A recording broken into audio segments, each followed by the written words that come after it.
आप सभी का एक बार फिर से आपके अपने परिवार स्टडी 58 के अंदर स्वागत है। आज के इस वीडियो के अंदर हम कक्षा 12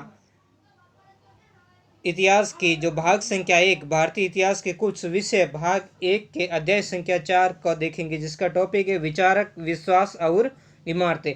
विचारकों के अंदर इसके अंदर महत्वपूर्ण विचारक जैसे महावीर है, बुद्ध है, अजित केशकमलिन है, मकलीपुत्र गोसाल जैसे विभिन्न प्रकार के विचारकों और खासकर हम बौद्ध धर्म के बारे में यहाँ पर जानने का प्रयास करेंगे और उनके किस तरीके के जो विश्वास थे, चाहे वो बौद्ध धर्म से संबंधित हो या अन्य किसी परंपराओं से संबंधित हो, उनकी परंपराएं, उनके विश्वास कैसे थे।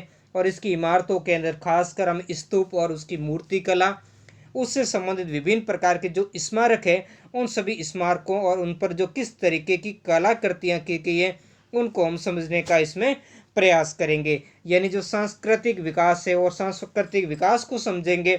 और इस विकास का समय ईसा पूर्व से 600 ईसा पूर्व से 600 ईस्वी तक, यानी जो पहले से पढ़ते आ रहे वही वाले पार्ट है, कोई नया नहीं है, लेकिन हर चैप्टर में अलग अलग चीज़ को समझाया गया है। जैसे दूसरे पार्ट के अंदर हमने इसके बारे में पढ़ा था वही, और तीसरे में भी इसी समय पीरियड के बारे में हमने पढ़ा था। और इस वाले पार्ट के अंदर हम देखेंगे जो सांस्कृतिक विकास इस टाइम पीरियड के अंदर, जो यानी द्वितीय नगरीकरण का समय है, जिससे हम महाजनपद काल के नाम से जानते हैं, उस महाजनपद काल के अंतर्गत सांस्कृतिक विकास किस तरीके से हुआ था, उसको हम इसके अंदर विभिन्न पॉइंट से समझने का प्रयास करेंगे, जिसके अंतर्गत हम अलग अलग बिंदुओं में देखेंगे। सबसे पहले हम सांची के स्तूप, उसकी एक झलक देखेंगे। उस झलक से हमें क्या सीखने को मिलता है, उसकी कलाकृति किस तरीके की है। उसके बाद में हम जो खासकर बौद्ध धर्म उभरने के बाद में युग और उससे संबंधित विवाद किस तरीके के आए, युगों की परंपराएं कैसी रही, कैसी युगों से संबंधित परंपराएं थी। इसके अलावा जीवन, पुनर्जन्म आदि से संबंधित किस तरीके के नए जो प्रश्न उभर कर सामने आए, किस कारण जो नए नए विचारक आने के कारण, नए विश्वास आने के कारण इस तरीके से जीवन और पुनर्जन्म से संबंधित काफ़ी सारे जो नए विचार आते हैं, नए प्रश्न उभर कर आते हैं, उन प्रश्नों को समझेंगे। फिर देखेंगे उन नए विश्वास, नए विचारकों के कारण जो नए विश्वास आते हैं, उन विश्वास पर किस तरीके से वाद विवाद होता है, उन पर किस तरीके से चर्चाएं होती है, उन चर्चाओं में देखेंगे। और विशेषकर महावीर और बुद्ध के बारे में इसमें हम समझने का प्रयास करेंगे। कुछ स्रोतों के माध्यम से भी हम समझेंगे, जैसे यज्ञ से संबंधित धारणा, यज्ञ के अंदर अग्नि के अंदर आहुति दी जाती है, तो अग्नि के अंदर अग्नि को किस तरीके की प्रार्थना की जाती है, उस प्रार्थना को हम समझेंगे। इसके अलावा कुछ हम उपनिषद की कुछ पंक्तियों के अंदर भी युगों से संबंधित जो चीजें उसे समझने का प्रयास करेंगे। और स्रोत संख्या तीसरे के अंदर हम नियतिवादी और भौतिकवादी, यानी नियतिवादी जो मकलीपुत्र गोसाल थे, उनका नजरिया समझेंगे। इसके अलावा जो भौतिकवादी अजित केशकमलिन थे, उनका नजरिया हम समझने का प्रयास करेंगे। इन दोनों ही विचारकों के विचारों को जो अजात शत्रु जो नामक शासक था मगध का, हर एक वंश का, उनके नजरिए से हम समझने का प्रयास करेंगे। तो नमस्कार मित्रों एवं विद्यार्थियों, आप सभी का एक बार फिर से आपके अपने परिवार स्टडी 58 में स्वागत है। वीडियो को लाइक, कमेंट, शेयर जरूर करें, और अगर आप चैनल पर पहली बार आएँ तो चैनल को सब्सक्राइब करना न भूलें। और ऐसे ही और वीडियो प्राप्त करने के लिए बेल आइकन बटन को प्रेस करके ऑल नोटिफिकेशन पर क्लिक करें। तो यहाँ पर हम समझेंगे, इस अध्याय में हम 1000 साल की लंबी यात्रा करेंगे। कितने ये समय आप पीरियड देख सकते हो, 1000 साल का समय इसकी यात्रा करेंगे। इसमें हम दार्शनिकों के बारे में पढ़ेंगे। देखो, सबसे पहले दार्शनिक आपको कई बार बताएं, यानी जो तत्व या यथार्थता को जानने वाला व्यक्ति होता है उसे दार्शनिक कहते हैं, या जो मीमांसा का ज्ञाता होता है उसे दार्शनिक कहते हैं। दूसरे शब्दों में हम ऐसे कह सकते हैं, जो किसी दर्शन का क्या हो, ज्ञाता हो, उसे हम क्या कहते हैं, दार्शनिक कहते हैं। और ये जानने की कोशिश भी करेंगे उन्होंने समाज में अपनी स्थिति को समझने के लिए क्या प्रयास किए, किन्होंने, दार्शनिकों ने क्या प्रयास किए। हम ये भी देखेंगे कि उनके विचार किस तरीके से मौखिक, जैसे मैं अभी आपको पढ़ा रहा हूँ तो ये सामने जो लिखा है कागज में, ये तो लिखित रूप से, लेकिन जो मैं बोल रहा हूँ वो मौखिक परंपरा है। तो पहले जो लिखित परंपरा नहीं थी, पीढ़ी दर पीढ़ी जो श्रुति पर आधारित थी, जिसमें गुरु शिष्य को कंठस्थ करवाते थे, वैसी परंपरा, और लिखित जो बाद में लिपि के विकास के बाद में जिसको लिख दिया गया, उन परंपराओं को संग्रहित हुए तथा उन्हें स्थापत्य और मूर्ति कला के माध्यम से उनकी कैसी अभिव्यक्ति मिली। हालांकि ये वाला टॉपिक हम इस पाठ के अंत में पढ़ेंगे, ये सब जनता पर इन विचारकों के स्थायी प्रभाव को दर्शाते हैं। यानी कौन? जो स्थापत्य और मूर्तिकला विशेषकर बौद्ध धर्म से संबंधित देखेंगे, जो क्या है, जो जनता पर जो ये बौद्ध धर्म के विचारक थे उनका प्रभाव इंगित करते हैं। हालांकि हम बौद्ध धर्म का विशेष अध्ययन करेंगे और ध्यान देने योग्य बात ये, यानी इसमें हम सबसे ज्यादा ध्यान बौद्ध धर्म पर ही देखेंगे। और यहाँ पर ये साइड में जैसे कि आप देख रहे हो, ये सांची का जो स्तूप है वहां से एक मूर्ति प्राप्त हुई, ये आपके मध्य प्रदेश राज्य के अंदर अवस्थित है। ये ध्यान देने की बात है कि ये परंपरा अकेली विकसित नहीं हुई, यानी केवल हम इसमें अध्याय में भले ही हम बौद्ध धर्म के बारे में जानेंगे, लेकिन ऐसा नहीं केवल बौद्ध धर्म ही यहाँ विकसित हुआ या बौद्ध धर्म से संबंधित परंपरा नहीं, अन्य भी जैसे जैन धर्म हुए, आजीवक जो संप्रदाय थे, भौतिकवादी थे, कई अन्य प्रकार के खूब सारे अन्य संप्रदाय भी इस क्षेत्र में अस्तित्व में रहे थे। और प्राचीन समय में जो ब्राह्मण संप्रदाय था या ब्राह्मण धर्म था वो भी निरंतर जारी रखे हुए था। हालांकि इस समय ब्राह्मण धर्म के विरुद्ध ही ये विभिन्न प्रकार के संप्रदाय निकलकर सामने आए थे।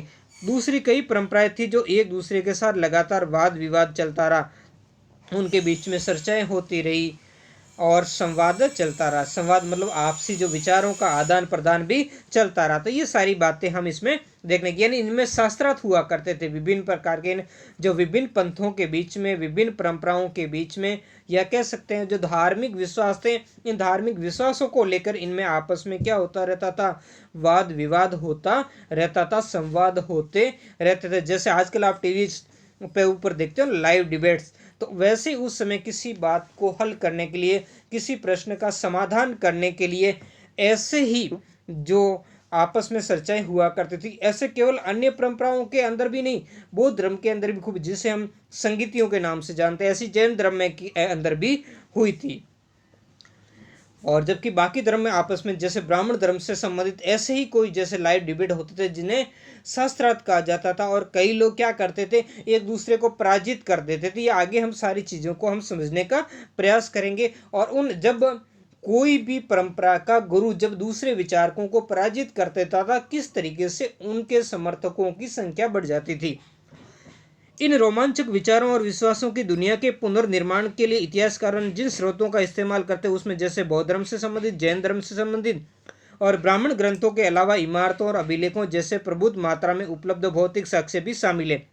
तो इन साक्ष्य में काफ़ी सारे, जैसे हम देखने कि सबसे पहले इसमें हमें बात आती है स्रोतों के अंदर हम समझने बैठते हैं। जैसे सबसे पहले ब्राह्मण ग्रंथ, प्राचीनतम जो वेद है, पुराण है, उपनिषद है, इन्हीं सभी ग्रंथों के आधार पर हम देखने का प्रयास करेंगे। वेदांग वगैरह, वेद से संबंधित जो विभिन्न प्रकार के जो साक्ष्य, उन साक्ष्यों को यहाँ पर हमें देखने का प्रयास करते हैं, जिसमें हम ब्राह्मण साहित्य, ये कक्षा 12 जो राजस्थान बोर्ड के विद्यार्थी जो पिछली 12वीं थी उसमें इन सबको अच्छी तरीके से वो जानते होंगे, किस तरीके से वेद से संबंधित संहिताएं, ब्राह्मण ग्रंथ, उपनिषद, आरण्यक और पुराण, कल्प सूत्र वगैरह, वेदों के उपवेद, संहिताएं जिसमें धर्मशास्त्र वगैरह थे, है ना, स्मृति ग्रंथ, ये सारे के सारे जो क्या है हमारे इस जो ब्राह्मण ग्रंथों के स्रोत के रूप में सामने आते।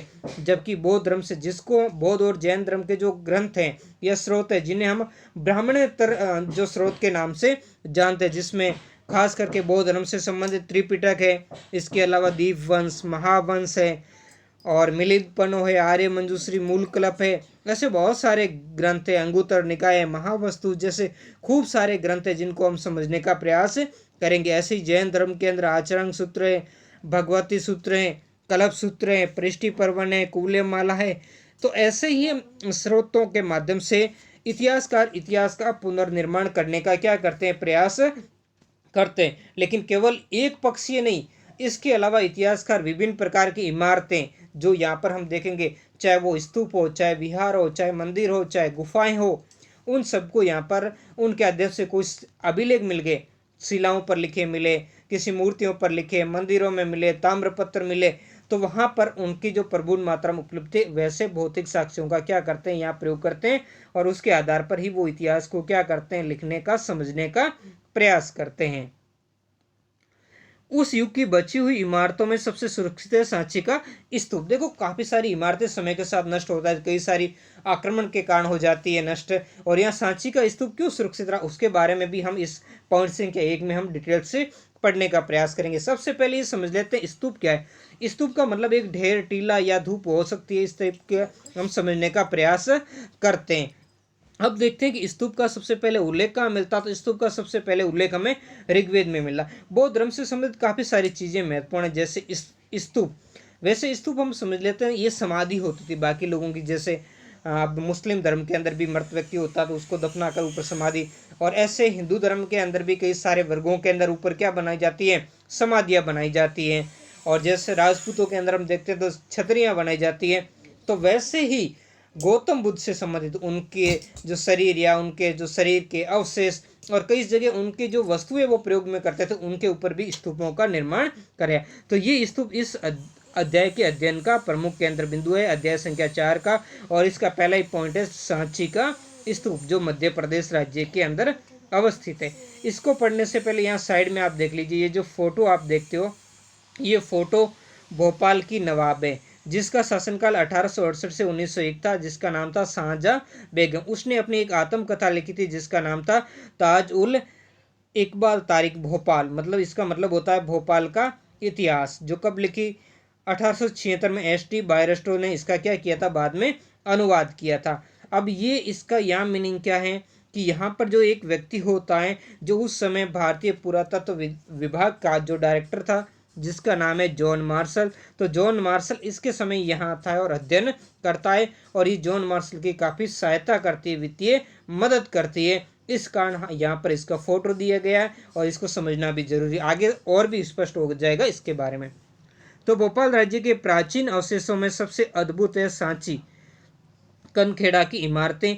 भोपाल से ये 20 मील, भोपाल जो मध्य प्रदेश राज्य के अंदर 20 मील उत्तर पूर्व की तरफ एक पहाड़ी की तलहटी में बस इस गांव को हम कल देखने गए थे। हमने पत्थर की वस्तुएं, बुद्ध की मूर्तियों और एक प्राचीन तोरण द्वार का निरीक्षण किया, जो कि भौतिक चीजें हैं स्तूप के अंदर। इसका फोटो भी मैं आगे देखेंगे, वो देखोगे। इसके अलावा यहाँ संग्रहालय बना, कई सारी चीजें जो टूट फूट गई थी या अन्य क्षेत्रों से जो मिली थी, उन चीजों को संग्रहालय के अंदर सुरक्षित किया गया। अवशेष यूरोप के सृजनों को विशेषकर रुचिकर लगते, यानी यूरोप के जो भी इतिहासकार वगैरह यहाँ पर आते थे उनको बड़े अच्छे लगे थे, उनकी रुचि इनमें थी। वो ये जानने की कोशिश करते थे कि ये आखिर किससे संबंधित, इनका क्या विचार है। मेजर अलेक्जेंडर कनिंघम, है ना, ये बहुत ही भारतीय इतिहास के जो पुरातत्व सर्वेक्षण विभाग से भी संबंधित थे। मेजर अलेक्जेंडर कनिंघम इन इलाकों में कई हफ्तों तक रुककर अवशेषों का अन्वेषण यानी उनका निरीक्षण किया करते थे। अब यहाँ पर आपको मेजर अलेक्जेंडर कनिंघम के बारे में पहले अध्याय में मैंने खूब सारा बताया, तो उसमें क्या जानकारी थी, उसमें आपने क्या जानकारी, अगर आपको याद हो तो कमेंट बॉक्स में जरूर लिखें।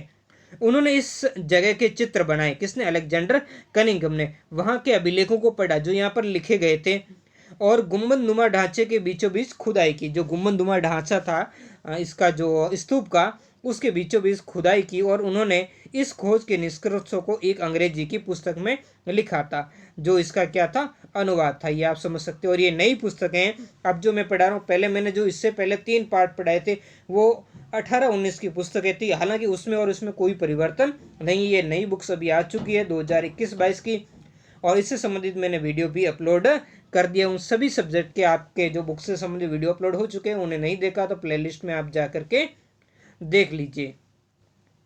तो यहाँ पर हम देखेंगे, इसको समझने से पहले हम थोड़ा सा इस स्तूप को आप देख लेते हैं। यहाँ ये बना हुआ ये है आपका जो सांची का स्तूप है, इसकी स्थिति आप देख सकते हो। और जिस तोरण द्वार की बात हो रही है, एक तो यहाँ साइड में ये और दूसरा इस साइड में, तो इस तोरण द्वार की यहाँ पर बात हो रही है। तो इस स्तूप से ही संबंधित चीज़ों का हम यहाँ पर समझने का प्रयास करेंगे। ये है कहाँ पर, यहाँ पर आपको देख लीजिए सांची का महान स्तूप। ये यदि आप दिल्ली से भोपाल की रेल यात्रा करेंगे, कहाँ से, अगर आप दिल्ली से भोपाल की तरफ जाते हैं रेल मार्ग द्वारा, तो आप एक पहाड़ी के ऊपर एक मुकुट जैसे खूबसूरत स्तूप को देखेंगे।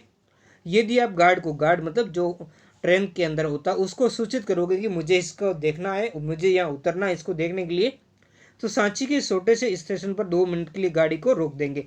यानी वो वहाँ स्टेशन नहीं है, वो स्टेशन आपकी रिक्वेस्ट के ऊपर है। आप कभी जाओ तो इसका ध्यान रखना, गार्ड को आप बोलोगे कि मुझे सांची का विजिट करना है और यहाँ आप ट्रेन रोकिए, तो वो वहाँ ट्रेन रोक करके आपको उतार देंगे।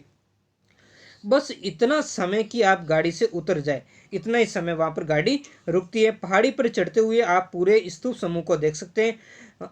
एक विशाल गोलार्ध ढांचा है और कई दूसरी इमारतें भी, मतलब केवल यही नहीं, बहुत सारा इसका ढांचा है और भी इमारतें यहाँ पर है, जिनमें 5वीं सदी में बना एक मंदिर भी यहाँ पर शामिल है। कभी इधर जाएंगे तो आपको इसको वीडियो के माध्यम से पूरे इस ढांचे को आपसे परिचित करवाएंगे। अब यहाँ देखते हैं इसके बारे में विस्तार से। 19वीं सदी के यूरोपियों में सांची के स्तूप को लेकर काफी दिलचस्पी थी, यानी वो जानना चाहते थे इसके बारे में, इसको समझना चाहते थे। फ्रांसीसियों ने सबसे अच्छी हालत में बचे सांची के पूर्वी तोरण, जो हमने देखा ना एक साइड, इस साइड वाला जो मैंने आपको बताया था, बहुत अच्छी हालत में दिख रहा है। तोरण द्वार को फ्रांस के संग्रहालय में प्रदर्शित करने के लिए शाहजहां बेगम, जो भोपाल की उस समय की नवाब थी, उसे फ्रांस ले जाने की इजाजत मांगी।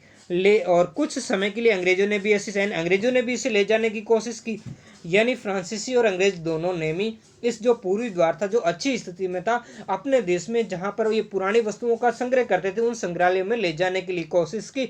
लेकिन सौभाग्यवश फ्रांसीसी और अंग्रेज दोनों ही बड़ी सावधानी से बनाई गई प्लास्टर की प्रतिकृतियों से संतुष्ट हो जाए, यानी इनके जो नकल बनाई गई प्रतिकृतियां, मतलब इनकी नकल बनाई गई थी।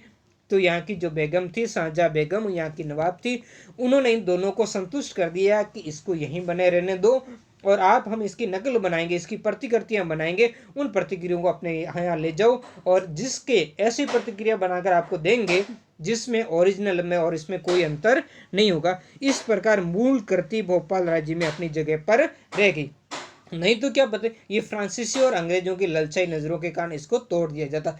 जैसे कि इसके बारे में ऐसा इसलिए दिया गया कि जो प्राचीन समय की कई सारी ऐसी संरचनाएं हैं जिनको इन ललचाई लोगों ने तोड़ दिया, अपने देश ले गए या अपने धार्मिक विश्वास के कारण खंड कर दिया, किसी न किसी तरीके से उन्होंने क्या पहुंचाया था, नुकसान पहुंचाया था।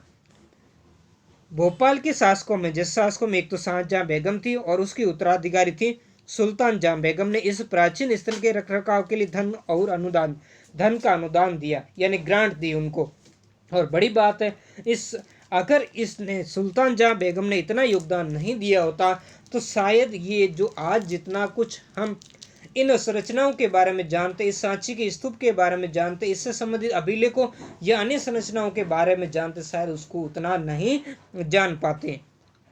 आश्चर्य नहीं कि जॉन मार्शल को वित्तीय मदद इसने दी थी। अनुदान किसने दिया था? सुल्तान जहां बेगम ने दिया था, जो ASI जो भारतीय पुरातात्विक सर्वेक्षण विभाग है उसके डायरेक्टर जनरल भी रहते। और हमने पहले अध्याय के अंदर देखा था ये कौन सी सभ्यता के उत्खनन से संबंधित थी, आप कमेंट बॉक्स में जरूर बताएं। सांची पर लिखे अपने महत्वपूर्ण ग्रंथों को सुल्तान जहां को समर्पित किया। किसने? जॉन मार्शल ने, क्योंकि उसने इतनी जॉन मार्शल की मदद की थी। तो जॉन मार्शल ने जो भी सांची के इस स्तूप पर जो भी ग्रंथ लिखे वो सुल्तान जहां को समर्पित कर दिए थे। सुल्तान जहां बेगम ने वहां एक संग्रहालय और अतिथिशाला बनाने के लिए भी अनुदान दिया, उसके लिए भी ग्रांट दी। वहां रहते हुए ही जॉन मार्शल ने उपयुक्त पुस्तकें लिखी। कहां पर? सांची में रहते हुए, प्रत्यक्ष रूप से उसका निरीक्षण करते हुए। इस पुस्तक के विभिन्न खंडों के प्रकाशन में भी सुल्तान जहां बेगम ने अनुदान दिया, यानी वित्तीय मदद दी थी। इसलिए यदि ये स्तूप समूह बना रहा तो इसके पीछे कुछ विवेकपूर्ण निर्णयों की भूमिका थी, नहीं तो ये भी नष्ट हो जाता। और वो क्या था? शायद हम इस मामले में भी भाग्यशाली रहे कि एक स्तूप पर किसी रेल ठेकेदार या निर्माता की नजर नहीं पड़ी। जैसा कि हम देखते हैं पहले पार्ट के अंदर हमने देखा था, हड़प्पा नामक स्थल पर क्या हुआ था, जब कराची से जो लाहौर के बीच में रेलवे लाइन डाली जा रही थी, तो वो जो पटरियों के नीचे रोडियों की कमी हो गई, तो उन लोगों ने क्या किया, जो ललसाइड ठेकेदार थी क्या थे, हड़प्पा नामक स्थान से ईंटें लगा दी और निकाल करके क्या किया, उससे रोडियां बनाने में काम ले लिया। तो इससे क्या हुआ, काफ़ी सारी जो पुरानी चीज़ें हैं, जो काम की वस्तुएं, जैसा कि हम मोहनजोदड़ो के बारे में जानते, वैसा हड़प्पा के बारे में क्यों नहीं जान पाते? क्योंकि उनकी जो अच्छी संरचनाएं थी, मुख्य वस्तुएं थी, उनको नष्ट कर दिया था। तो ऐसे ये कहना यहाँ चाहते हैं, ऐसे किसी रेल के ठेकेदार या निर्माता की नज़र इस पर नहीं पड़ी, नहीं तो वो इसमें लगे पत्थरों, ईंटों आदि को रेलवे लाइन निर्माण करने के लिए काम में ले लेता। और आज हम सांची के बारे में, जो स्तूप है उसके बारे में इतना नहीं जान पाते। ये उन लोगों की लोगों से भी बचा रहा जो ऐसी चीज़ों को यूरोपीय संग्रहालय में देखना चाहते थे या ले जाना चाहते थे। जैसा कि हमने ऊपर देखा, फ्रांसीसी ले जाना चाहते थे, अंग्रेज ले जाना चाहते थे, तो उन लोगों से भी बचा रहा। और ऐसे लोगों ने जैसे सुल्तान जहां जैसी बेगम थी, उन्होंने उनको समझा दिया कि भाई आप इसकी प्रतिकृति ले जाइए, और इसके आधार पर उन्होंने मान भी लिया था। बौद्ध धर्म के इस महत्वपूर्ण केंद्र की खोज से आरंभिक यानी शुरुआती बौद्ध धर्म के बारे में हमारी समझ में महत्वपूर्ण बदलाव आए, और आज ये जगह भारतीय पुरातात्विक सर्वेक्षण जो ASIA की सफल मरम्मत और संरक्षण का जीता जागता उदाहरण है, जिसे समय के साथ इसकी मरम्मत करवाई, इसको संरक्षण प्रदान किया। नहीं तो ये जो समय के साथ में या तो नष्ट हो जाती, यह लोग इसको नुकसान पहुंचा देते। और जितना आज हम इसके बारे में जानते हैं और इसी के आधार पर बौद्ध धर्म को समझने, उसके विचार, उसके विश्वास को जानने में हमें जितनी सफलता मिल रही है, उतनी शायद हमें नहीं मिल पाती। अब यहाँ पर हम देखते हैं, इससे संबंधित खूब सारे क्वेश्चन भी हमारे दिमाग में उठकर आते कि आखिर इस इमारत का क्या महत्व था, कौन सा इस सांची के स्तूप का ये टीला क्यों बनाया गया, इतना बड़ा टीला क्यों, इसके अंदर क्या, आखिर स्तूप के नीचे क्या है, इनके चारों ओर पत्थर की रेलिंग क्यों बनाई, जो चारों तरफ गोल घेरा था वो क्यों बनाया गया, स्तूप को किसने बनवाया और इसके लिए धन किसने दिया था, इसकी खोज कब की गई। ग्रंथों, मूर्तियों, स्थापत्य कला और अभिलेखों के अध्ययन के द्वारा हम इस रोचक इतिहास की खोज कर सकते हैं। और आइए हम प्रारंभिक बौद्ध धर्म की पृष्ठभूमि के अन्वेषण, मतलब जो खोज से शुरुआत करते हैं, और इसके बारे में हम आगे और भी अच्छी तरीके से जानेंगे, और इन प्रश्नों का जो उत्तर है उन उत्तरों को समझने का प्रयास करेंगे। जो इसकी मीनिंग ये हुई है कि आखिर ये जो गुम्बद है, ये वाला भाग, ये जो गुम्बद क्यों बनाया गया, और ये चारों तरफ ये दीवार बनाई गई, ये क्यों बनाई गई है, यहाँ भी ये दीवार, तो इनका क्या मीनिंग है। जो ये अच्छी हालत में है, जो इसका तोरण द्वार, ये दोनों तोरण द्वार क्यों बनाए गए, इन सबको हम समझने का, इन्हीं प्रश्नों को समझने का प्रयास करेंगे। वैसे कहा तो यही जाता है कि इसको बनाने में मौर्य सम्राट जो अशोक थे, उन्होंने इसे बनाया था। अब जो भी बातें वो हम आगे क्लियर रूप से समझेंगे। अब देखेंगे पृष्ठभूमि समझेंगे कि आखिर ये जो नए विश्वास है, जो नए विचारधारा बौद्ध और जैन धर्म, आखिर ये उभर कर क्यों आए, फिर आजीविक संप्रदाय वगैरह ये उभर कर क्यों आए, तो इन सब में हम देखेंगे। तो इन सब का कारण ये था कि जो ब्राह्मण धर्म था, ब्राह्मण धर्म के अंदर जो कर्म कांड थे, और विशेषकर जो यज्ञ करने वाले ब्राह्मण, जिसे कह सकते हैं ब्राह्मण या पुरोहित वर्ग था, उस वर्ग के लोगों का शोषण करता था वो। और ये यज्ञ परंपराएं जो बड़ी खर्चीली हो गई थी, सिर्फ ये बाहरी आडंबर या दिखावा हुआ करता था, तो उस व्यवस्था के विरुद्ध जो विश्वास या विचार निकल कर आए, तो उनको समझने से पहले हमें यज्ञों को समझना पड़ेगा, उससे संबंधित विवादों को समझना पड़ेगा। तो ईसा पूर्व प्रथम सहस्त्राब्दी मतलब 1000 वर्ष का समय, जो 1000 BC से लगाकर 1 BC तक का जो समय है, उसको हम जानते हैं काल विश्व इतिहास में महत्वपूर्ण मोड़ माना जाता है, क्योंकि इस समय सारे भारत में नहीं, सारे संसार में कई सारे नए विश्वास उभर कर सामने आए, कई नए विचार निकल कर सामने। इस काल में ईरान में जरथुस्त्र जैसे चिंतक हुए, जरथुस्त्र जिनसे पारसी धर्म निकल कर आया सामने, जैसे आज रतन टाटा जैसे बड़े बड़े, जमशेद जी वगैरह, शाहपुर जी, पालोन जी जैसे बड़े उद्योगपति है, वो इस धर्म से ही संबंधित है। इसके अलावा चीन में खुंग तसी, यहाँ पर कंफ्यूज नहीं होना, यहाँ खुंग तसी वो कन्फ्यूशियस के लिए प्रयोग हुआ है, जो कन्फ्यूशियस का ही उसका नाम है खुंग तसी। फिर यूनान में सुकरात है, प्लेटो है, अरस्तु है, और भारत में महावीर है, बुद्ध है, जैसे कई चिंतकों का उद्भव हुआ। और ये किस काल में, इनका काल है ईसा पूर्व 6वीं से 5वीं सदी। जो ईसा पूर्व की 6वीं से 5वीं सदी से ही अधिकतर ये जो विचारक है या चिंतक है वो संबंधित थे। इन्होंने जीवन के रहस्यों को समझने का प्रयास किया, जो उपरोक्त विचारक हमने देखे, चिंतकों को देखा, उन्होंने समझने का साथ साथ वे इंसान जो मानव और विश्व व्यवस्था के बीच में रिश्ते को भी समझने की कोशिश कर रहे थे। यही वो समय था जब गंगा घाटी जो गंगा और उसकी सहायक नदियों से जो प्रभावित क्षेत्र था, में नए राज्य और शहर उभर कर सामने आए। नए राज्य और शहर का मीनिंग्स यहाँ है, महाजनपद काल के बारे में बात हो रही है, द्वितीय नगरीकरण के बारे में। प्रथम जो नगरीकरण है वो हड़प्पा काल के अंदर हम देखते हैं 600 ईसा पूर्व से 1900 ईसा पूर्व तक का समय। द्वितीय नगरीकरण हम देखते हैं 600 ईसा पूर्व के बाद का समय, जो महाजनपद काल का समय माना जाता है। उस समय के अंदर हमें जो द्वितीय नगरीकरण है वो हमें देखने को मिलता है। तो उसी काल के बारे में यहाँ पर बात हो रही है। ये मनीषी, अब देखो सबसे बढ़िया चीज यहाँ पर ये मनीषी के बारे में आपको जानना जरूरी है। मनीषी किसे कहते हैं, है ना। मनीषी इन बदलते हालात को समझने की कोशिश कर रहे थे। तो मनीषी का यहाँ पर आपको मीनिंग ये है, मनीषी यानी चिंतक कहते हैं, विचारक कहते हैं, यानी ऐसे व्यक्ति जो विचारशील रहा करते थे हमेशा। ये विद्वान और ज्ञानी व्यक्तियों के लिए प्रयोग होता है जो विभिन्न चीज़ों पर चिंतन करते थे, मनन करते थे, ध्यानरत रहते थे, विचार किया करते थे। तो ज्ञानी, विद्वान या विचारशील व्यक्ति के लिए यह मनीषी शब्द का प्रयोग हुआ है। अब यज्ञों की परंपरा पढ़ने से पहले साइड में हम एक स्रोत संख्या 1 जिसमें अग्नि की प्रार्थना जो यज्ञ से संबंधित है और ये ऋग्वेद से ली गई है। ऋग्वेद में 2 चंद है जिसमें अग्निदेव का क्या किया गया है, आह्वान किया गया है। तो इसमें किस तरीके से आह्वान किया गया, उस आह्वान को हम समझने का प्रयास करेंगे। पहला है कि हे शक्तिशाली देव, किसको संबोधित किया गया, अग्निदेव को।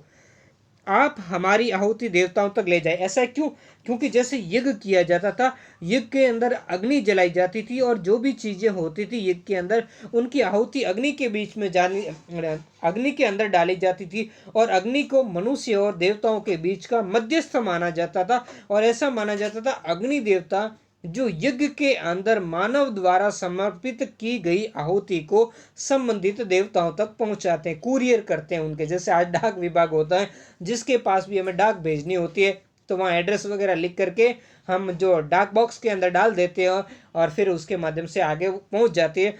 तो वैसे ये डाकिए तरीके का काम करता था ये अग्निदेव। बुद्धिमत आप तो सबके दाता हो, हे पुरोहित हमें खूब सारे खाद्य पदार्थ दे। हे पुरोहित यहाँ अग्नि के लिए संबंधित हुआ। दूसरा क्या है, हे अग्नि यज्ञ के द्वारा हमारे प्रचुर धन ला दे, हमारे लिए प्रचुर धन ला दे। हमने जो आहुति दी है संबंधित देवताओं तक पहुंचा दे और उन देवताओं से हमारे लिए प्रचुर यानी बड़ी मात्रा में, बहुत बड़ी मात्रा में हमारे लिए धन लाए। हे अग्नि जो आपकी प्रार्थना करता है उसके लिए आप सदा के लिए पुष्टिवर्धक अबुद्ध गाय ला दे। क्योंकि उस समय गाय का बड़ा महत्व था और गाय मूल्य और व्यक्ति की संपत्ति मानी जाती थी और किसी व्यक्ति की प्रतिष्ठा उसके पास गायों की संख्या से मानी जाती थी। हमें एक पुत्र मिले जो हमारे वंश को आगे बढ़ाए। इसके अलावा पितृ सत्तात्मक व्यवस्था थी और उसमें पुत्र का महत्वपूर्ण माना जाता था, पुत्र का जन्म। तो इसी आधार पर 2 चीजें महत्वपूर्ण यहाँ पर मांगी गई थी। इस तरीके चंद एक खास तरह की संस्कृत के अंदर रचे गए थे जिन्हें वैदिक संस्कृत कहा जाता था। और ये स्रोत पुरोहित परिवारों के लोगों को, जो ब्राह्मण कहते हैं, पुरोहित या ब्राह्मण जो यज्ञ वगैरह करवाते आज भी जो करते, तो वैसे ही वो लोग इनके द्वारा मौखिक रूप से उनको सिखाए जाते थे। वो पीढ़ी दर पीढ़ी सीखते जाते थे और यज्ञों के समय वो इनका क्या किया करते थे, वाचन किया करते थे। अब हम देखेंगे इसमें यज्ञों की परंपरा। तो चिंतक, धार्मिक विश्वास और व्यवहार की कई धाराएं प्राचीन युग से ही चली आ रही थी। ऐसा नहीं कि ये वर्तमान के अंदर हमने देखा था। हड़प्पा काल के बारे में भी थोड़ी थोड़ी चीजें हमें समझने होगी, विश्व के अन्य सभ्यताओं के बारे में था। और जो वैदिक काल हमने देखा था उस काल में तो बहुत सारी। और पूर्व वैदिक परंपरा मतलब ऋग्वेदिक काल, जिसका समय 1500 से 1000 ईसा पूर्व। ये जो 1500 से 1000 ईसा पूर्व तक का समय, इसे हम ऋग्वेदिक काल के नाम से जानते हैं। और 1000 ईसा पूर्व से जो 500 ईसा पूर्व का समय, इसे हम उत्तर वैदिक काल के नाम से जानते। तो इसमें संकलित ऋग्वेद के अंदर, तो ऋग्वेद को जो मानव द्वारा लिखी गई प्राचीनतम कृति भी माना जाता है। हालांकि संपूर्ण ऋग्वेद का निर्माण केवल इस काल में नहीं हुआ था, लेकिन ऋग्वेद की रचना, इसका जो मुख्य रूप इसमें, हालांकि समय के साथ में जैसे इसका पहला मंडल है और जो 10वां मंडल है, इसके अलावा 8वां 9वां मंडल भी माना जाता है कि वो बाद में जोड़े गए थे। लेकिन ऋग्वेद की मुख्य रूप से रचना इस 1500 से 1000 ईसा पूर्व में होने के कारण इस काल को ऋग्वेदिक काल माना जाता है। और बाद के काल में जो अन्य 3 वेद है, यजुर्वेद, सामवेद और अथर्ववेद, उनकी रचना हुई है, तो उन्हें उत्तर वैदिक काल के नाम से जाना जाता, जिसका समय 1000 ईसा पूर्व से 500 ईसा पूर्व तक था। वैसे ही एक प्राचीन परंपरा रही है ऋग्वेद में अग्नि, इंद्र, सोम आदि देवताओं की स्तुतियों का संग्रह। अब स्तुति होता क्या है, स्तुति मतलब उनकी प्रशंसा, उन देवताओं का गुणगान किया गया, उनकी तारीफ की गई। दूसरी अपनी भाषा में कहते तो हम कह सकते हैं उनकी चाटुकारिता की गई है, उनको खुश करने के लिए।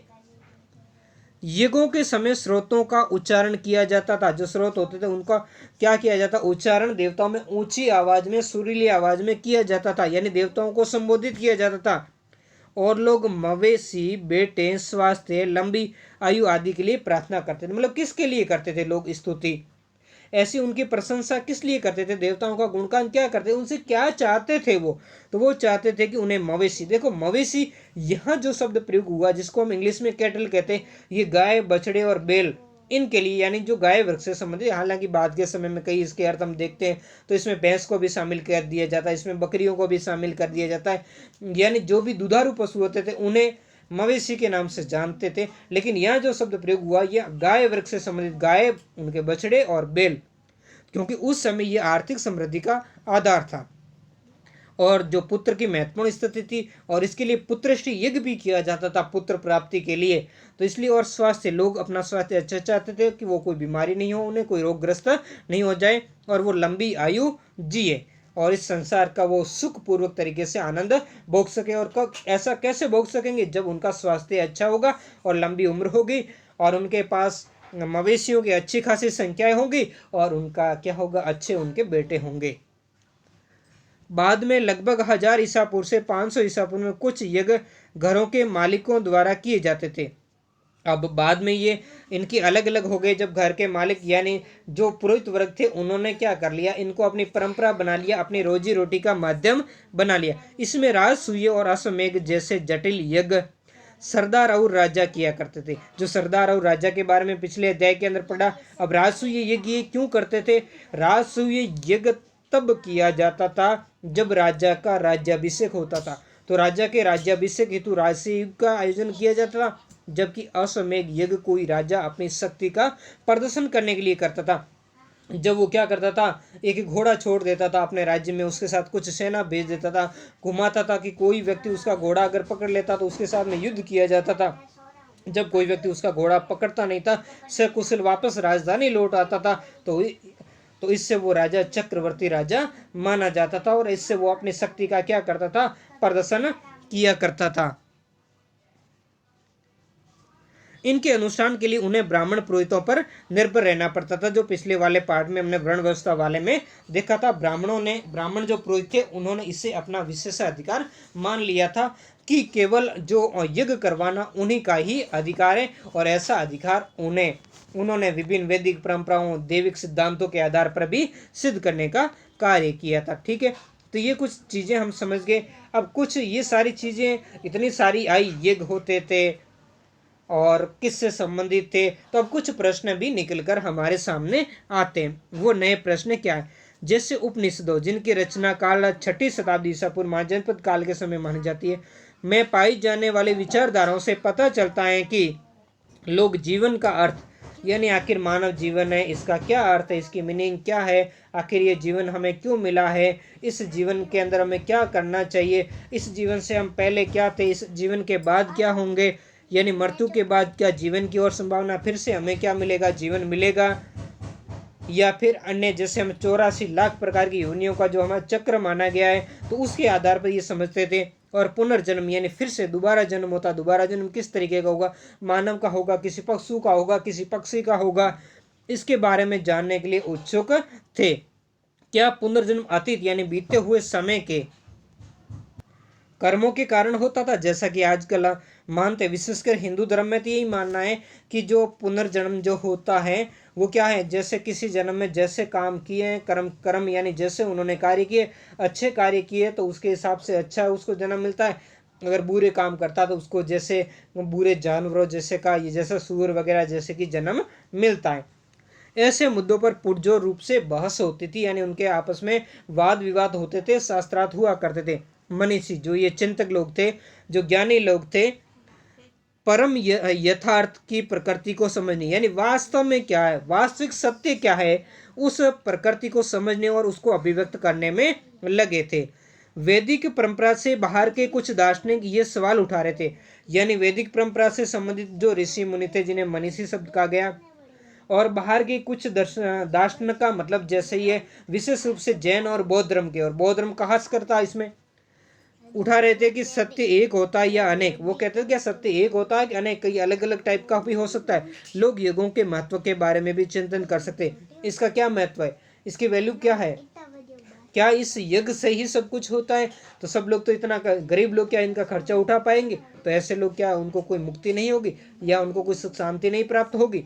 तो ऐसी चीजें, काफी सारी चीजें जो चिंतक के उसके ऊपर विचार विमर्श किया करते थे। अब देखेंगे इसका 2.3 है, जो वाद विवाद या चर्चाएं देखेंगे। अब किस तरीके के इनके अंदर जो वाद विवाद या चर्चाएं होती थी, जो दार्शनिक इन पर सवाल उठाया करते थे। तो समकालीन बौद्ध ग्रंथों में हमें 64 संप्रदायों या चिंतक परंपराओं का उल्लेख मिलता है, जो विभिन्न प्रकार के, जैसे हम देखते हैं बौद्ध है, जैन है, आजीविक है, ऐसे नियतिवादी, ऐसे खूब सारे चिंतक थे, भौतिकवादी, ऐसे खूब सारे जो भी चिंतक थे, आखिर वो किस तरीके का थे, उनके क्या विचार थे। इससे हमें जीवंत चर्चाओं और विवादों की एक झांकी मिलती है। शिक्षक शिक्षक मतलब जो शिक्षा देने वाला, या जो गौतम बुद्ध, महावीर आदि को, इनके लिए शिक्षक शब्द का प्रयोग होता है। एक जगह से दूसरी जगह घूम घूम कर अपने दर्शन या विश्व के विषय में अपनी समझ को लेकर एक दूसरे से तथा सामान्य लोगों से तर्क वितर्क करते थे, यानी वो चर्चाएं किया करते थे, विचारों का आदान प्रदान करते थे। ये चर्चाएं कूटागार शालाओं के, ये बहुत ही महत्वपूर्ण है। कूटागार शाला साप्ताहिक करते नुकुली छत वाली झोपड़ी या ऐसे उपवन में होती थी जहां घूमकर मनीषी ठहरा करते थे, और अधिकतर उस समय घास फूस की बनाई जाती थी, तो ऊपर से नुकुली बनाई जाती थी ऐसे शंकु के आकार की, ताकि बारिश का पानी वो सीधा नीचे उतर आए। जैसे आप राजस्थान के अंदर आओगे तो खूब सारी ऐसी झोपड़ियां जिसे कहते हैं देखने को मिलती है, तो उसी टाइप की ये हुआ करती थी। यदि एक शिक्षक अपने प्रतिद्वंदी मतलब उसका विरोधी, जिसके साथ वो शास्त्रार्थ करता था, तर्क वितर्क किया करता था, उसे अपने तर्कों से समझा लेता मतलब उसको हरा देता था, तो वो अपने अनुयायियों के साथ में, अनुयायी मतलब उसके जो शिष्य होते थे, उसके जो फॉलोवर्स होते थे के साथ में उसका शिष्य बन जाता था। किसके साथ में? जीतने वाले व्यक्ति का, जीतने वाले मनीषी का। इसलिए किसी भी संप्रदाय के लिए समर्थन समय के साथ घटता बढ़ता रहता था, यानी कि हर समय किसी जो मनीषी या जो चिंतक होता था उसके समर्थकों की संख्या स्थायी नहीं रहती थी, कभी घट जाती थी, कभी बढ़ जाती थी। और ये उस चिंतक की विद्वता पर, उसकी ज्ञान के ऊपर निर्भर करता था, उसके तर्क वितर्क करने के तरीके पर निर्भर करता था, किस तरीके से वो सामने वाले जो मनीषी को अपने अधीन कर ले या उसको पराजित कर ले, उसको निरुत्तर कर ले। इनमें से कई शिक्षक, जिनमें महावीर और बुद्ध, महावीर जो जैन धर्म के प्रवर्तक माने जाते हैं, बुद्ध जो बौद्ध धर्म के प्रवर्तक माने जाते हैं, शामिल है। वेदों में प्रभुत्व पर क्या करते थे? प्रश्न उठाते। वे वेदों के जो प्रभुत्व है उस पर प्रश्न ये दोनों ही उठाते थे कि आखिर वेद ही सत्य नहीं है। उन्होंने ये भी माना कि जीवन के दुखों से मुक्ति का प्रयास हर व्यक्ति स्वयं कर सकता है, जबकि वेद वगैरह कहते ये तो स्वयं व्यक्ति नहीं कर सकता, उसके लिए उनको पुरोहितों के पास जाना होगा, पुरोहितों को गुरु बनाना होगा, उनको यज्ञ करवाने होंगे। तो ऐसे कर्म कांडों पर वो जोर देते थे, जबकि ये कहते हैं कि कर्म कांडों पर नहीं, व्यक्ति खुद अपने प्रयास से क्या कर सकता है? जीवन के दुखों से मुक्ति यानी उन दुखों को समाप्त कर सकता है। ये समझ ब्राह्मणवाद यानी जो ब्राह्मण लोग थे, पुरोहित लोग थे, उनसे बिल्कुल भिन्न थी, जैसा मैंने अभी आपको बताया।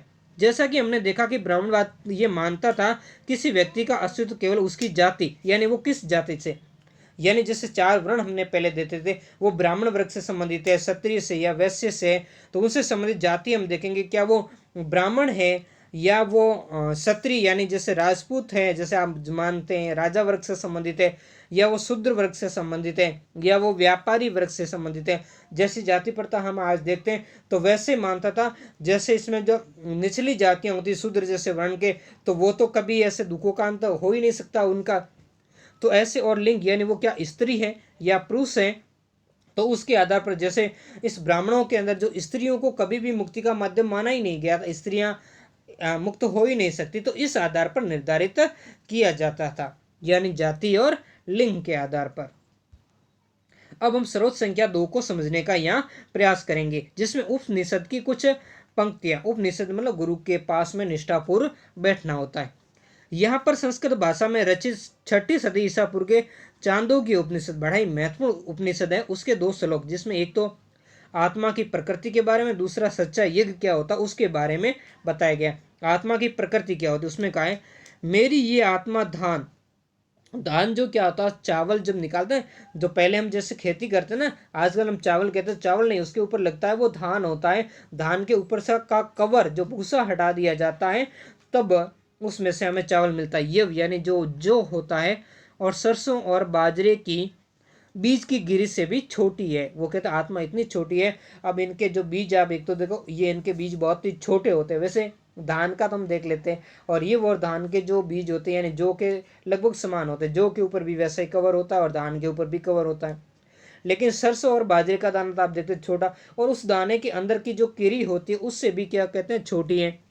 मन के अंदर छुपी मेरी ये आत्मा पृथ्वी से भी विशाल है। यानी इतनी, वैसे देखने में सूक्ष्म से सूक्ष्म है, लेकिन ये पृथ्वी से भी विशाल यानी बड़ी है। क्षितिज से भी विस्तृत है और स्वर्ग से भी बड़ी है, और इन सभी लोकों से भी क्या है, बड़ी है। यानी आत्मा का जो अस्तित्व देखने में भले छोटा हो, लेकिन इसका जो फैलाव है बहुत बड़ा ही विस्तृत है।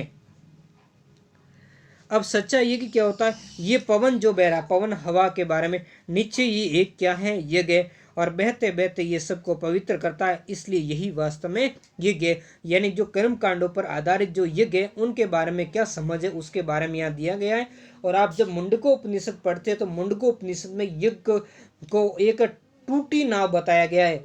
अब टूटी नाव आपको पता है, जब टूटी नाव के अंदर सफर करोगे क्या हो जाओगे, आप निश्चित है कि आप डूबोगे। तो मुंडकोपनिषद इसका खंडन करता है यज्ञ विद्वान का, कि एक तो वो टूटी नौका है जो आपको ले डूबेगी, कहीं आपका जीवन का ही क्या कर देगी, अंत कर देगी। अगला इसमें हम देखते हैं कि बौद्ध ग्रंथ किस प्रकार तैयार और संरक्षित किए जाते थे। तो बुद्ध अन्य शिक्षकों की तरह चर्चा और बातचीत करते हुए मौखिक शिक्षा देते थे। यानी उन्होंने लिखा नहीं था, लिखित रूप से कुछ नहीं था, उन्होंने लिपिबद्ध करने का कार्य नहीं किया था। महिलाएं और पुरुष, शायद बच्चे भी इसमें शामिल थे, इन प्रवचनों को सुनते थे। यानी जहाँ भी बुद्ध प्रवचन देने जाते थे वहाँ महिलाएं और पुरुष आते थे, संभव है उनके साथ में बच्चे भी होंगे। वो इन प्रवचनों को सुनते थे, उन पर चर्चाएं किया करते, उन पर डिस्कस किया करते थे। बुद्ध के किसी भी संभाषण को, यानी वो जो प्रवचन देते थे उनको उनके जीवन काल में लिखा नहीं गया था, बाद के समय में इनको लिपिबद्ध किया गया। उनकी मृत्यु के बाद में, यानी जो उनकी मृत्यु को जैसे महापरिनिर्वाण के नाम से जाना जाता है, 5वीं 4वीं सदी ईसा पूर्व उनके शिष्यों ने ज्येष्ठ अर्थात ज्यादा ज्येष्ठ वरिष्ठ श्रमणों की एक सभा, यानी जो उनमें से बड़े थे, जो बड़े माना जाता, खास शिष्य थे, आज वर्तमान में हम कह सकते हैं जो जैसे खास शिष्य थे बुद्ध के, उन शिष्यों की, जैसे ऐसे जो संत होते थे जो बौद्ध धर्म के और जैन धर्म के जो भिक्षु होते थे, उन्होंने श्रवण के नाम से जाना। उनकी एक सभा वैशाली, जो बिहार स्थित वैशाली का पाली भाषा में इस वैशाली को वैशाली के रूप में लिखा जाता है, में बुलाई गई, और वहां पर ही उनकी शिक्षाओं का संकलन किया गया। लेकिन हालांकि अब शिक्षाओं का संकलन कहाँ किया गया था, मैं चारों बौद्ध संगतियों के बारे में आपको बताऊंगा। और ये जो वैशाली यानी वैशाली में जो बौद्ध संगति आयोजित की गई थी, यह दूसरी बौद्ध संगति थी, जिसमें तो क्या हुआ था, बौद्ध धर्म का विभाजन हो गया था।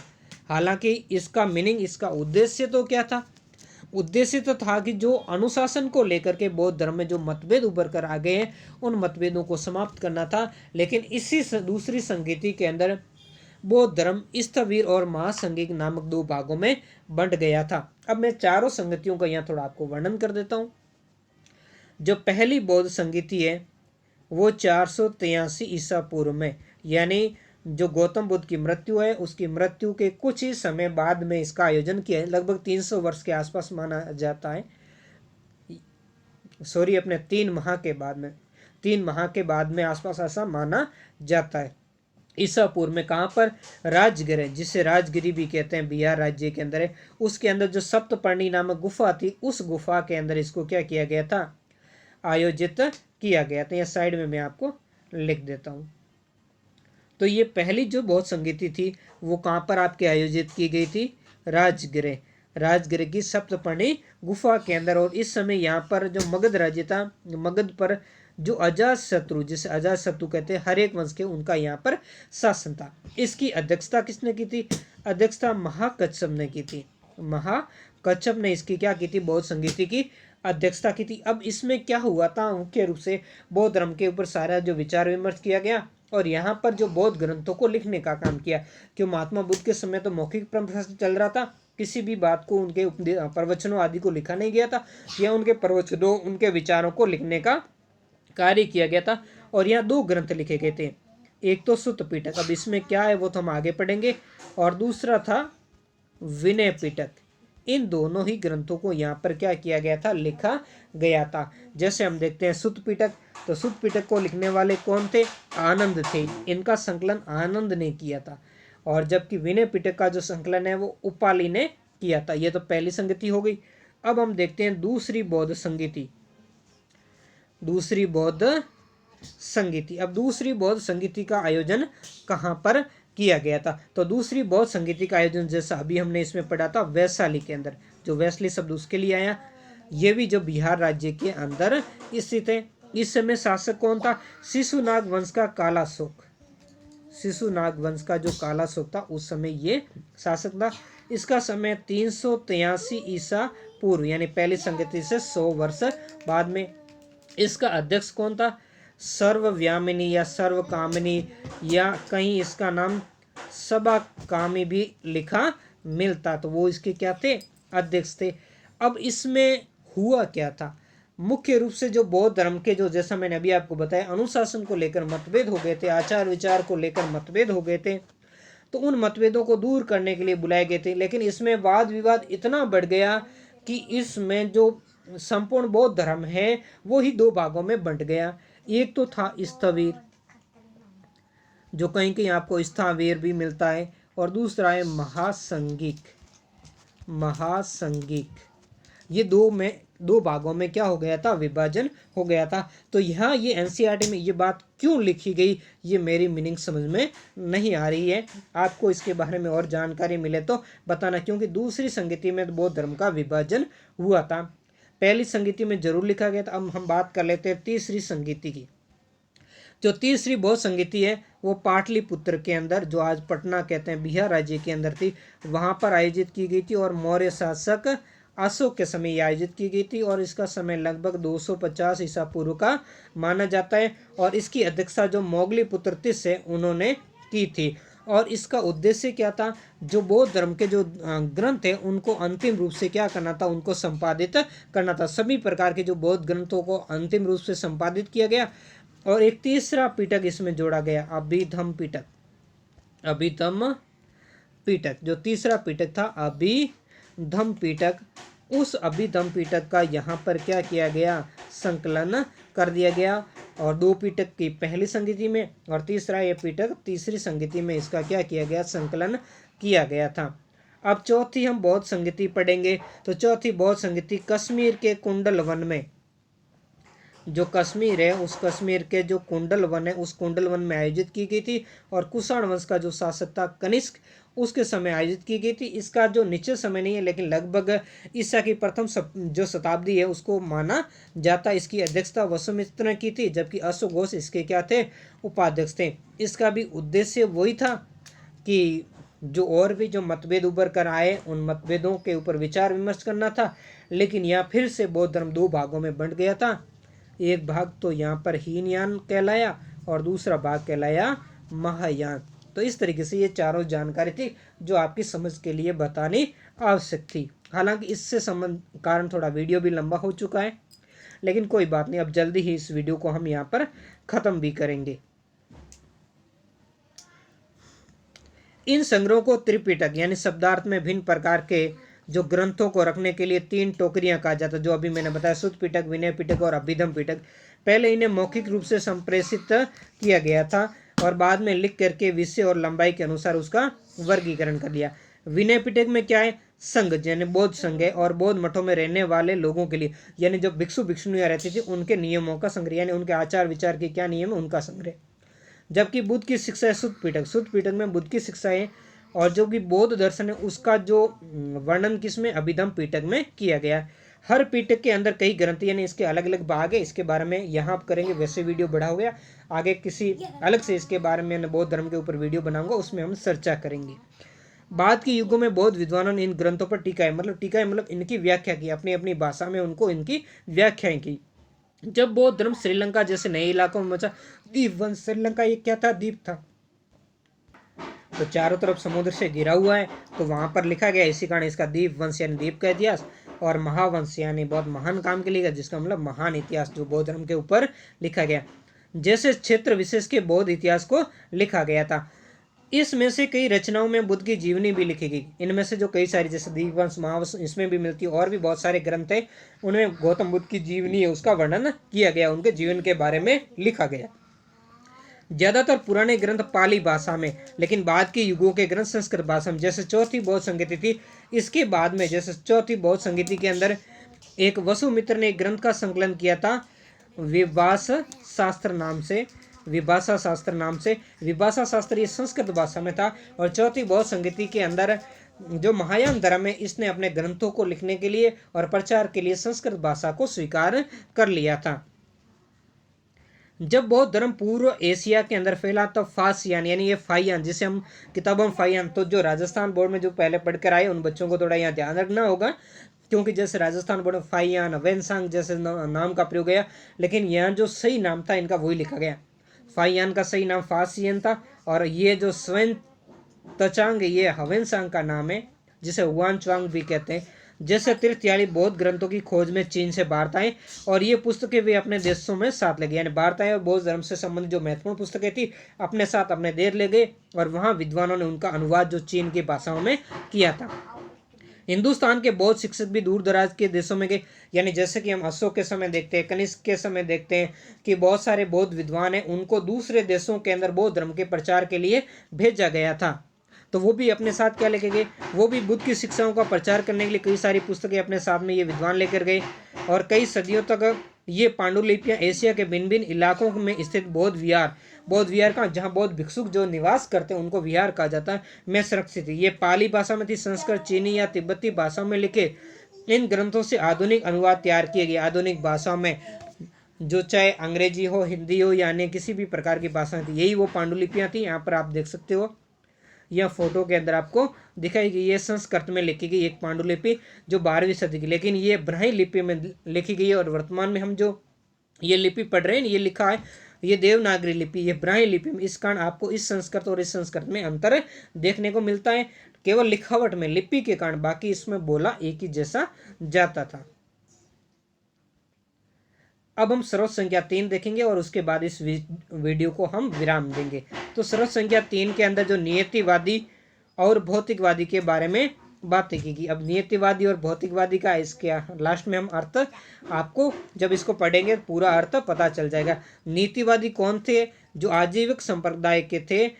कौन? मकलीपुत्र गोसाल जो आजीविक संप्रदाय के संस्थापक थे, वो नियतिवादी थे।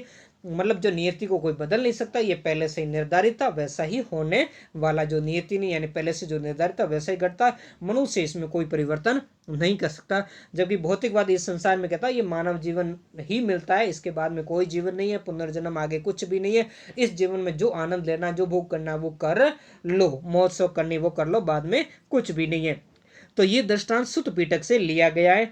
और इसमें मगध के राजा अजातशत्रु, जिसे हम अजातशत्रु के नाम से जानते हैं, हर एक वंश के हैं, और बुद्ध के बीच में बातचीत है। इसमें ये जो अजातशत्रु ये बुद्ध को कहते हैं, इन दो चिंतकों के बारे में। पहली बात मकली पुत्र गोसाल से, या जिसे मकली जो बात है वो मकली गोसाल या मकली पुत्र गोसाल से संबंधित, और दूसरी है जो अजित केस कमलिन से संबंधित है। तो इसमें क्या कहते हैं ये कि हालांकि बुद्धिमान लोग ये विश्वास करते हैं कि सद्गुण से, इस तपस्या से मैं कर्म प्राप्ति करूंगा, मूर्ख उन्हीं कार्यों को करके धीरे धीरे कर्म मुक्ति की क्या करेगा? उम्मीद करेगा।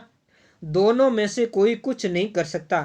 मतलब ये कह रहे हैं अजातशत्रु के, मुझे मकली पुत्र गोसाल ने जो नियतिवादी है वो उन्होंने ये बताया कि कुछ लोग क्या करते हैं, सद्गुणों की प्राप्ति का प्रयास करते हैं। कुछ लोग कहते हैं तपस्या के माध्यम से मैं पूर्व जन्म के जो कर्म या मेरे जो पाप कर्म वगैरह कुछ थे उनको मैं समाप्त करूंगा, और इस जीवन में मैं कुछ सुख के साधन है उनको प्राप्त करूंगा और आराम से जीवन व्यतीत करूंगा, और उसके बारे में कहते हैं और मैं धीरे धीरे इन कार्यों को करके मैं मुक्ति प्राप्त करूंगा। तो जबकि कुछ कहते हैं कि इनमें से कोई कुछ भी प्राप्त, वो कहते हैं कौन, मकलीपुत्र गोचाल, के ऐसा करने से किसी तपस्या वगैरह सद्गुण यानी अच्छे गुणों का विकास से कुछ भी होने वाला नहीं है।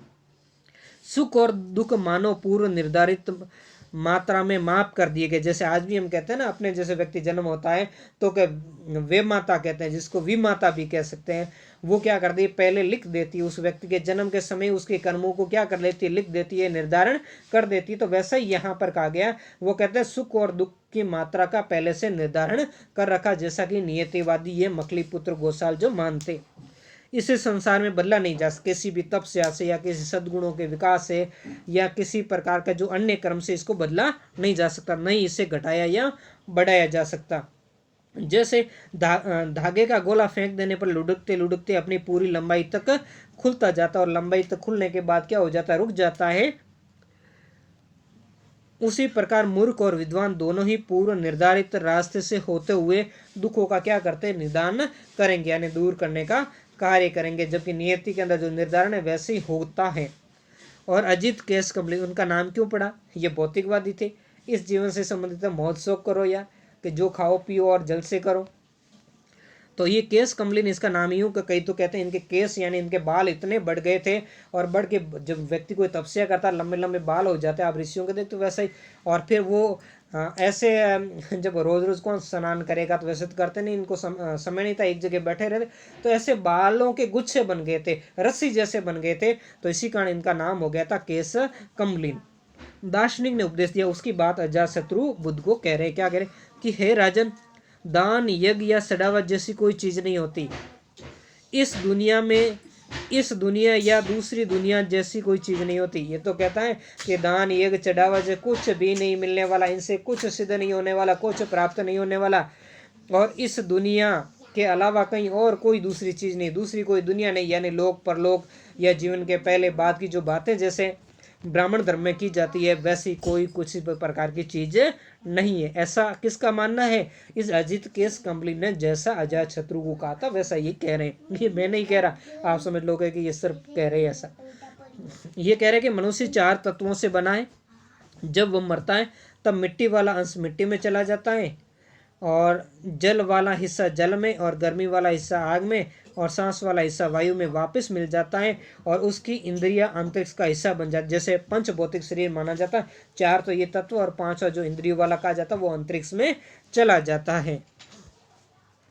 आगे ये क्या कहते हैं, आगे ये कहते हैं कि दान देने की बात मूर्खों का सिद्धांत है और ठोठला झूठ है, और मूर्ख हो या विद्वान दोनों ही कष्ट कर नष्ट हो जाते हैं। और बात भी सही है कि ये तो उनका बनाया हुआ, अपने रोजी रोटी के लिए चलाया हुआ पाखंड वाला काम है। मृत्यु के बाद कोई नहीं बचता, वो कहते हैं मृत्यु के बाद कोई जीवन नहीं है, किसी प्रकार किसी को कुछ भी नहीं प्राप्त होता। प्रथम गद्यांश के उपदेशक आजीविक परंपरा के थे, यानी जो मकली गोसाल थे वो आजीविक परंपरा से संबंधित थे, इसके संस्थापक थे, और उन्हें अक्सर नियतिवादी कहा जाता है। यानी नियतिवादी का अर्थ भी यहाँ दिया, यानी लोग जो ऐसे लोग जो विश्वास करते थे सब कुछ पूर्व निर्धारित, यानी पहले से निर्धारित है, उसमें आप कोई बदलाव नहीं कर सकते, आप कितना भी प्रयत्न कर लो, जो पूर्व नियति से निर्धारित है उसमें कोई बदलाव नहीं हो सकता। जबकि दूसरा गद्यांश के उपदेश लोकायत परंपरा के थे, जो अजित केस कमली ने, उन्हें सामान्यतः भौतिकवादी, मतलब इस संसार में जो कुछ है वो कहते थे वो ही रहने वाला, उसको जितना कुछ भोगने करने वाला, जितना आनंद मना सकते हो कर लो, इसके बाद कुछ भी नहीं है। इस दार्शनिक परंपरा के ग्रंथ नष्ट हो गए, इसलिए हमें अन्य परंपराओं से ही इनके बारे में जानकारी मिलती है। यानी न तो आजीविक संप्रदाय के हमें ग्रंथ मिलते हैं, और न ही लोकायत परंपरा वालों के ग्रंथ, इनके मूल ग्रंथ मिलते हैं। और जैसे सूत्र पिटक से ये एक जानकारी मिलती है, ऐसे ही अन्य ग्रंथों में, विशेषकर बौद्ध ग्रंथों से ही हमें इसके बारे में जो कुछ भी जानकारी मिलती है उसके बारे में जान पाते हैं। लेकिन इन ग्रंथों का अन्वेषण हमें सोच समझ कर करना चाहिए, क्योंकि किसी भी धर्म ग्रंथ के अंदर दूसरे धर्म की अगर कोई बात लिखी गई है तो वो पूर्ण रूप से सत्य, उसमें कुछ हेर फेर भी किया जा सकता है। तो आज के वीडियो में इतना ही, मिलते हैं नेक्स्ट वीडियो में नए टॉपिक के साथ, क्योंकि वीडियो ज़्यादा लंबा हो गया। अगले टॉपिक में हम लौकिक जो सुखों से आगे है, जो महावीर का संदेश है उसके बारे में डिस्कस करेंगे, यानी जैन धर्म और बौद्ध धर्म के बारे में जानने का प्रयास करेंगे। ये वीडियो कैसा लगा कमेंट करके जरूर बताएं, और चैनल पर पहली बार आए तो चैनल को सब्सक्राइब जरूर करें, क्योंकि दोस्तों अभी भी आप में से सिर्फ 6% लोग ही चैनल को सब्सक्राइब करते हैं। तो यारों, इतनी कंजूसी ना करें और अपने सर को भी थोड़ा खुश किया करें, बड़ा मोटिवेशन मुझे मिलता है, तो आप मुझे निराश नहीं करोगे और वीडियो को देखते ही पहले से बेल आइकन बटन को जरूर दबाओगे। धन्यवाद।